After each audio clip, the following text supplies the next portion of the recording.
श्री शिवाय नमस्तुभ्यम। हम सबको पता है कि 3 मई को वैशाख महीने के बड़े शनिवार का बहुत ही प्यारा सा दिन है और आज की इस वीडियो में हम लोग धन प्राप्ति के एक बड़े ही सुंदर से उपाय की बात करेंगे, जो कि आप सभी को इसे करने के लिए कहीं जाना नहीं, अपने घर से बहुत दूर थोड़ी सी ही दूरी पे जानी है और गुड़ और दूध को चढ़ा करके यानी गमले में गिरा करके चुपचाप चले आना है, जिससे आपके घरों में कभी भी धन को लेके कोई दिक्कत नहीं आएगी। माँ लक्ष्मी की कृपा आपके घर के ऊपर और पूरे परिवार के ऊपर हमेशा बनी रहेगी। ठीक है ना।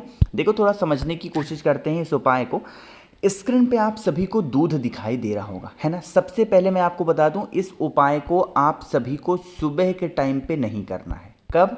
सुबह के टाइम पे नहीं करना है, शाम के टाइम पे प्रदोष काल के बाद में कभी भी आप इस उपाय को कर सकते हो। इसके लिए 2 चीज़ें चाहिए। एक तो आपको दूध चाहिए जो कि स्क्रीन पे दिखाई दे रहा है, एंड द सेकेंड वन आप सभी को एक टुकड़ा गुड़ का चाहिए। देखो, बहुत बड़ा गुड़ का टुकड़ा मत लेना, आपको छोटा सा गुड़ का टुकड़ा लेना है। एक चीज़ का और ध्यान देंगे, जो हम दूध का इस्तेमाल करने वाले हैं वो दूध कौन सा होगा? वो गाय का दूध होगा और कच्चा दूध होगा, यानी गर्म ना किया गया हो, है ना। इन दोनों चीज़ों को उठाएंगे और आज शनिवार के इस दिन पे लेकर के कहाँ पे जाओगे?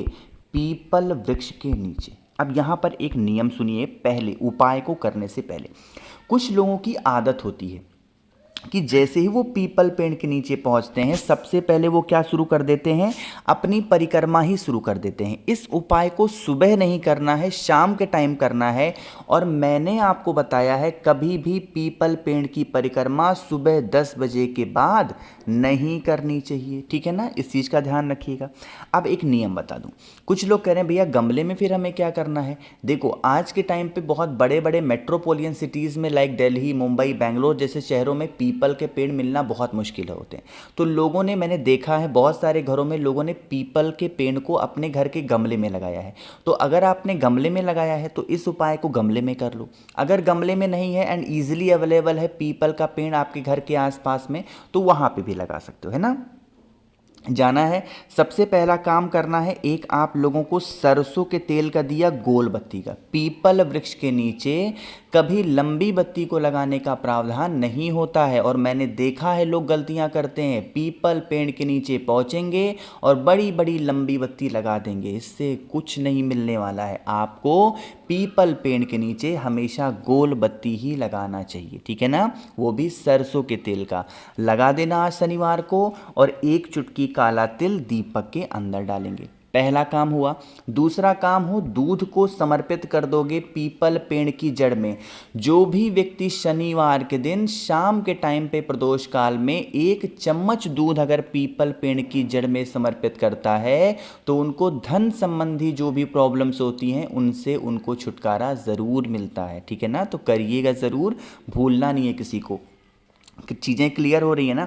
अब दूध समर्पित करने के बाद में जो गुड़ होगा, कहीं पे भी अगर चींटियों का होल दिखाई दे पीपल पेड़ के नीचे, तो होल के पास में, होल के अंदर मत डालना, होल के पास में चींटियों के लिए अगर गुड़ को आप डाल देते हैं शनिवार के दिन, तो इससे जो पितृदोष की छाया आपके घर परिवार के ऊपर उठती है वो धीरे धीरे खत्म हो जाती है। ठीक है ना, करिएगा ज़रूर।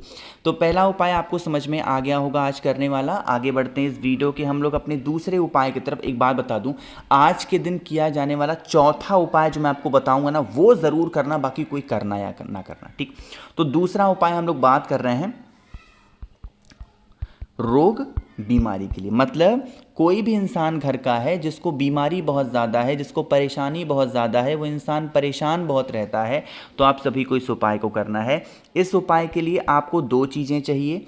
एक तो आपको बेलपत्र चाहिए एंड द सेकेंड वन आप सभी लोगों को शमी के पत्ते चाहिए। एक तो शनिवार का दिन है, तो शमी के पत्ते किसी भी उपाय के लिए क्या हो जाते हैं? अनिवार्य हो जाते हैं। अब यहाँ पर एक नियम सुनिएगा, यह उपाय पूज्य गुरु जी ने अपनी लगभग बहुत सारी कथाओं में जितने भी होते हैं, एक ना एक बार इस उपाय के बारे में बता ही देते हैं ना।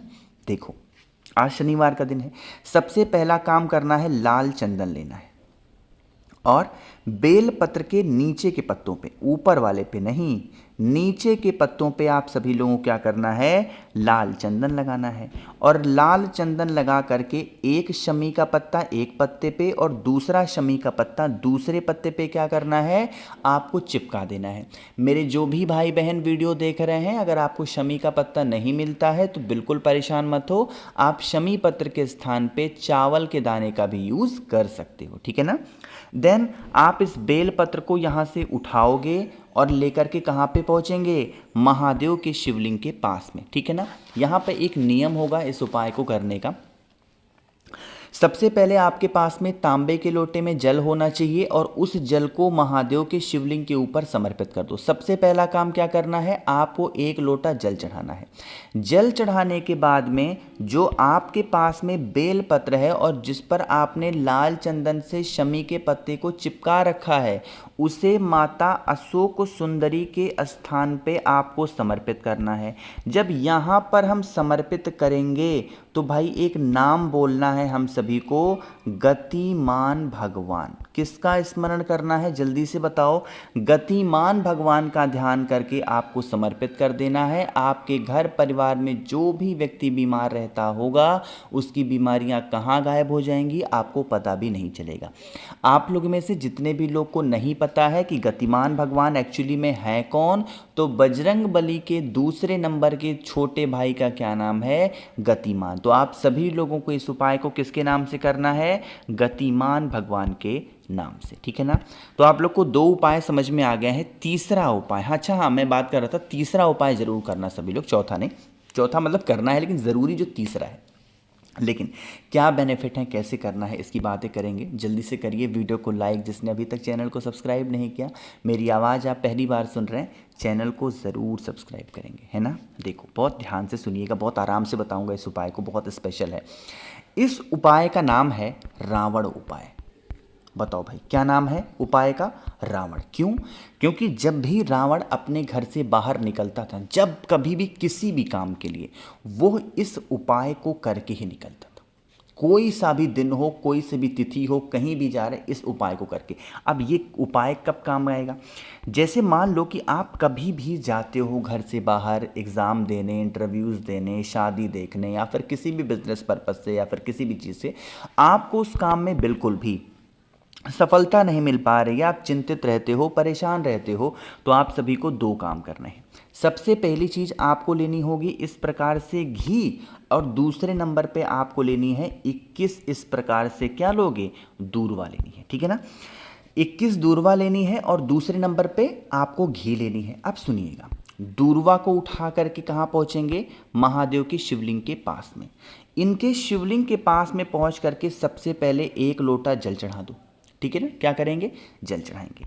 जल चढ़ाने के बाद में जो मैंने 21 दूर्वा आपको बताई है, उस 21 दूर्वा को माता अशोक सुंदरी के स्थान पे समर्पित करना।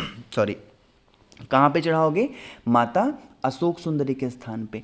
इतना कहने के बाद में आप महादेव से अपने मन की बातों को कह लेना, जो भी चीज़ें आपकी प्रॉब्लम्स हैं, जो भी जिनका सलूशन आपको नहीं मिल पा रहा है, उनके लिए प्रार्थना करेंगे। प्रार्थना करने के बाद में फिर आप इन 21 के 21 दूर्वा को क्या करना है, यहाँ से उठाना है, इसे लेके घर पे जाना, धूप में अच्छे से सुखा लेना। जब सुखा लोगे 1 से 2 दिन तक, तो ये बिल्कुल कड़ा कड़ा सा हो जाएगा, और कड़ा कड़ा सा होने के बाद में फिर आप इस दूर्वा को क्या करोगे, जला देना। जब दूर्वा को जलाओगे तो आप लोगों को एक काली कलर की एक भस्म निकल करके आएगी। अरे आएगी कि नहीं आएगी, आएगी।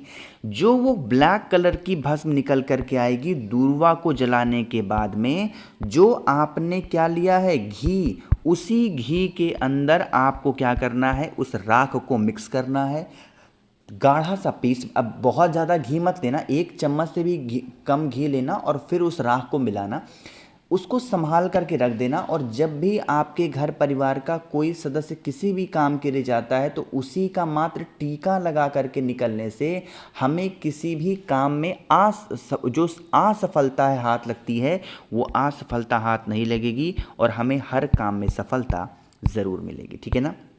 आगे बढ़ते हैं इस वीडियो के सबसे आखिरी उपाय की तरफ, जो कि हमारा चौथा उपाय है।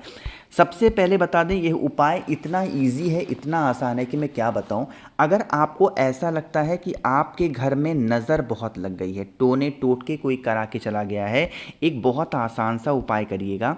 एक तांबे का लोटा लेना, उस तांबे के लोटे में जल को भर के पूरे घर में जल को लेके घूम, जितने भी रूम्स होंगे ना सभी कमरों में घूम लेना, और फिर आप उस जल को महादेव के शिवलिंग के ऊपर चढ़ाना। जल चढ़ाने के बाद में यही जल नीचे गिरेगा। अरे गिरेगा ना, बताओ जल्दी से, गिरेगा। जब यह जल नीचे गिरे, बस इसी जल को काशी विश्वनाथ महादेव के नाम से पूरे घर में छिड़काव करना। किसके नाम से? काशी विश्वनाथ। घर परिवार में कभी किसी को नज़र लग ही नहीं सकती। बाकी मैंने कोशिश की आप सभी को सारी चीज़ों को अच्छा बताने की। वीडियो पसंद आई हो तो लाइक करिएगा। कुछ पूछना है नीचे कमेंट सेक्शन में पूछें, और मेरे जितने भी भाई बहन आवाज़ आज मेरी पहली बार सुन रहे हैं, चैनल को ज़रूर सब्सक्राइब करेंगे। श्री शिवाय, नमस्तुभ्यम।